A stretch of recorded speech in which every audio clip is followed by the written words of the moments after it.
नमस्कार, मैं हूं आपके साथ मयंक। आज 21 तारीख है और पिछले 12 घंटे के अंदर जो खबरें आई हैं वो इस ओर इशारा कर रही हैं कि अब ईरान पर हमला होना तय है। और जो मेरे पास खबरें हैं उसके मुताबिक टारगेट पर इस बार है इस्फहान और हमले की बड़ी शुरुआत इस्फहान से हो सकती है। ईरान का वो न्यूक्लियर सेंटर जिसके अंदर एनरिच्ड यूरेनियम होने की आशंकाएं जताई जा रही है, संभावनाएं जताई जा रही हैं।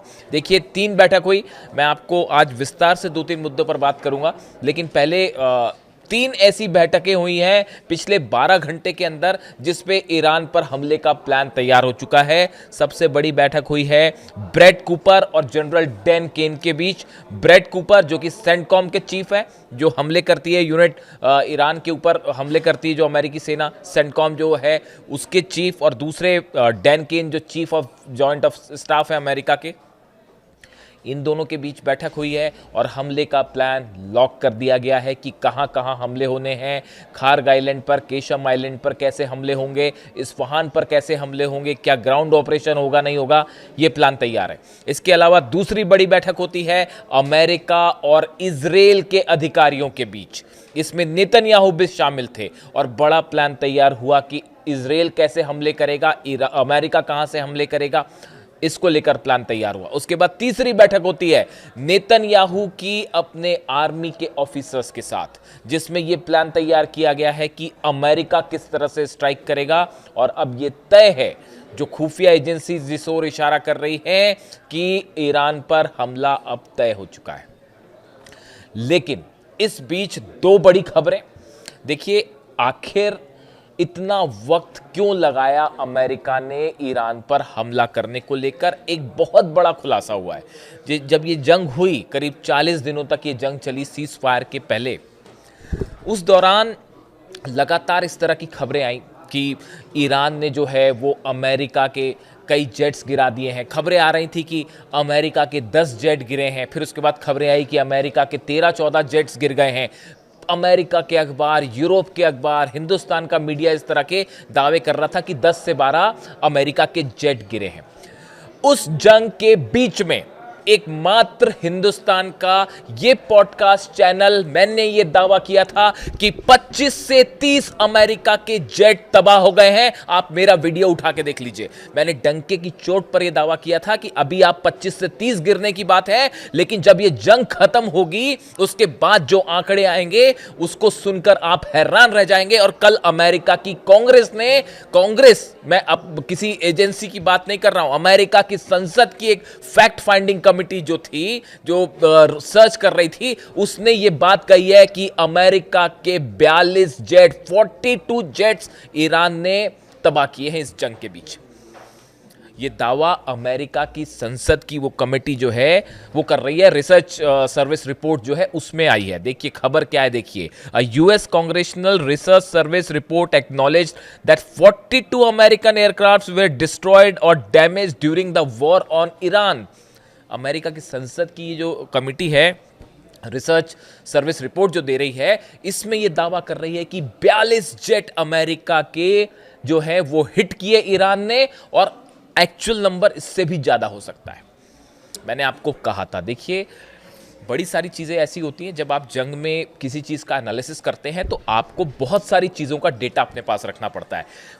रडार्स पर कितने प्लेन फ्लाई किए हैं, कौन से सेंटर से फाइटर जेट टेक ऑफ कर रहे हैं, F-16 कहां से टेक ऑफ कर रहा है, F-35 कहां से टेक ऑफ कर रहा है, किस जगह पर ईरान के अटैक्स ज़्यादा हैं, कौन से बेसिस पर जो है अटैक, ये सब एनालिसिस करने के बाद इस तरह के जो दावे हैं मैंने रखे थे अपने पॉडकास्ट में कि 25 से 30 जेट ऑलरेडी हिट हो चुके हैं अमेरिका की, और ये संख्या बढ़ सकती है। और ये इस बात की मुहर है, अमेरिका खुद इस बात को मुहर लगा रहा है। बड़े सारे लोगों ने सवाल उठाए मुझ पर कि आप जो बात कह रहे हैं ये आप एग्जेजरेशन कर रहे हैं, बड़ा चढ़ा के आप बता रहे हैं, अमेरिका इतना पावरफुल देश है और ईरान कैसे उसे हरा सकता है, इतना नुकसान कैसे पहुंचा सकता है, आरजीसी के दावे गलत है, इस तरह के तमाम आरोप मेरे पर लगे। लेकिन आज अमेरिका की संसद की ये कमेटी कह रही है कि 42 जेट हिट हुए।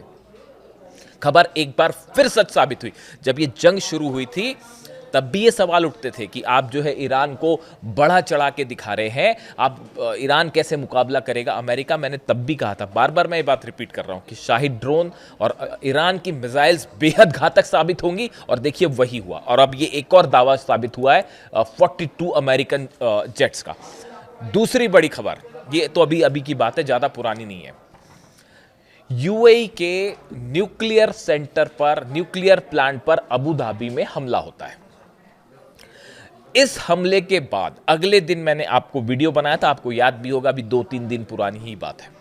मैंने वीडियो बनाया था, मैंने आपको ये कहा था कि ये हमला किसकी तरफ से हुआ है ये साफ नहीं है, ये फॉल्स फ्लैग ऑपरेशन हो सकता है। जो रडार्स बता रहे थे, जो चाइना से खबरें थी, सोर्सेस से बड़ी सारी चीजें होती हैं जो आपको एनालाइज करनी होती है। जो रशिया और चाइना के सैटेलाइट्स जो बात बता रहे थे, वो ये कह रहे थे कि सऊदी अरब का एयर स्पेस ट्रैवल करके ये ड्रोन्स आए थे जिन्होंने अबू धाबी में न्यूक्लियर प्लांट पर हमला किया। और अब ये बात निकल के सामने आ रही है, इस तरह के दावे ईरान कर रहा है कि ये हमले इजराइल ने करवाए थे। इजराइल ने यूएई में अबू धाबी में न्यूक्लियर प्लांट पर हमला नेतन्याहू के कहने पर करवाया गया। इजराइल ने ड्रोन भेज के हमले करवाए गए। इराक में 2 सीक्रेट बेसेस हैं इजराइल के, इस तरह की खबरें हैं। और वहां से ये जेट्स ने ये ड्रोन्स ने टेक ऑफ किया था। जो 3 ड्रोन आए थे, 2 को यूएई ने मार गिराया, तीसरा अबू धाबी में उस जनरेटर पर गिर गया जो न्यूक्लियर प्लांट का था। और मकसद यह था कि ईरान और यूएई के बीच हालात खराब हो जाएं। यह कोशिश थी इजराइल की। इस तरह की बात ईरान ने अपने नई रिपोर्ट में कही है, जो कि सैटेलाइट से इमेजेस आई हैं उसके आधार पर। देखिए, मैंने वीडियो बनाया था, आपको मैंने यही सवाल उठाए थे कि आखिर ड्रोन आया। ये बहुत आसान होता है कि कहीं पे भी किसी भी अरब देश पर हमला हुआ, उसके बाद आपने दावे कर दिए।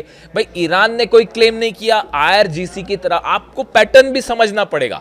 ईरान की तरफ से जब भी जो भी हमले हुए, ईरान की सेना उसको क्लेम करती है कि हाँ, हमने अमेरिकी शिप पर हमला किया, हाँ, हमने जो है अमेरिकी एयरप्लेन को गिरा दिया। इस तरह के दावे ईरान की सेना अपनी तरफ से करती है।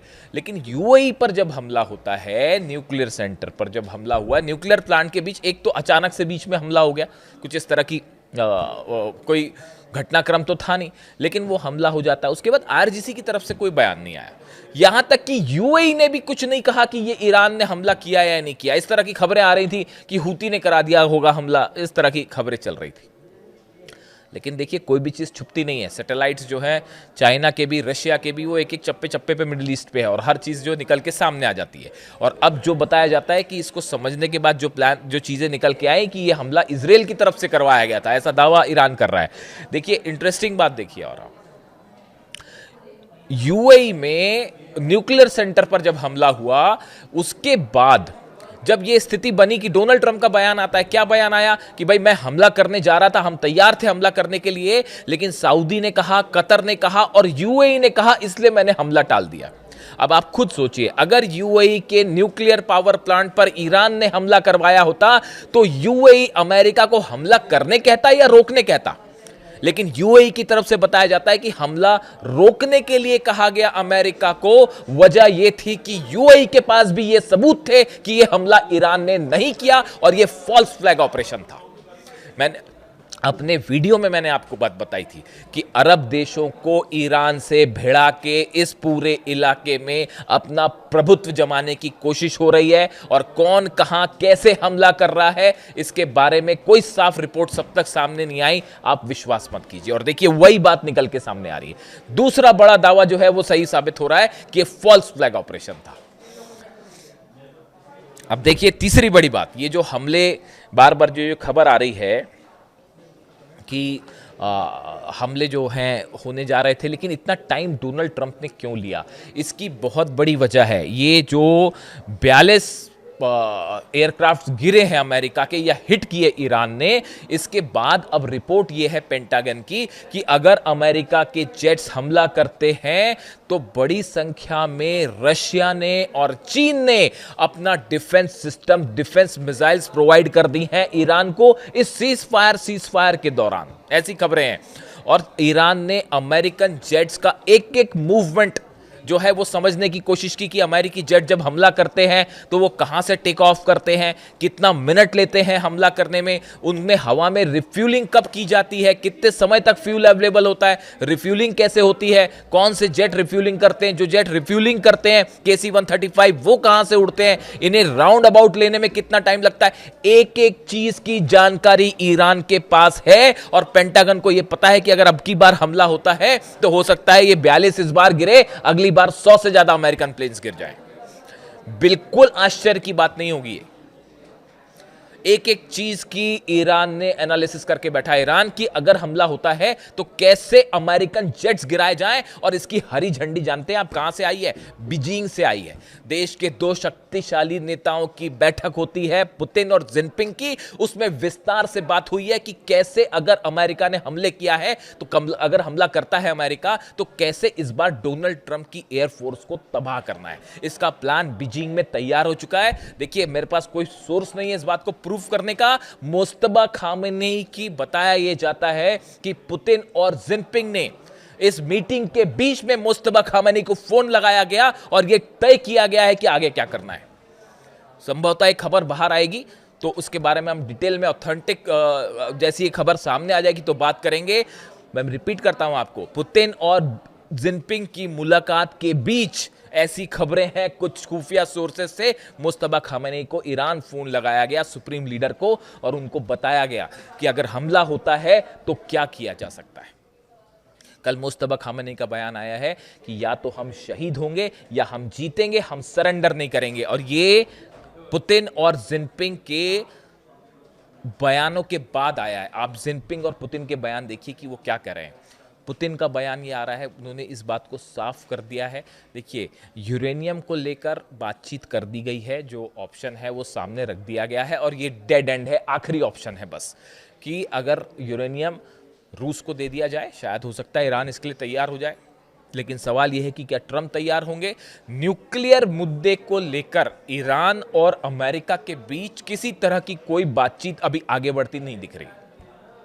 इसलिए अगर आपको इस तरह की खबरें मिल रही हैं कि कहीं कोई डील की संभावना है, कोई डील हो जाएगी, वो डील नहीं होने वाली। ये जो तीन देश कोशिश कर रहे हैं, पूरा अरब कोशिश कर रहा है, क्योंकि ये बात अब सबको समझ आ चुकी है, खास तौर पर सऊदी को, सऊदी अरब को। मोहम्मद बिन सलमान जो है क्राउन प्रिंस, उनको ये बात समझ आ चुकी है कि अगर ईरान पर हमला होता है उसका नतीजा होगा कि वो जो एक 2030 का अपना एक पावरफुल इकोनॉमिक प्लान लेके चल रहे हैं वो पूरी तरह से जलकर खाक हो जाएगा। और इस बार जंग बेहद भयानक होने वाली है। अब्बास अराक्ची साहब का बयान देखिए, उन्होंने ये क्या कहा। Months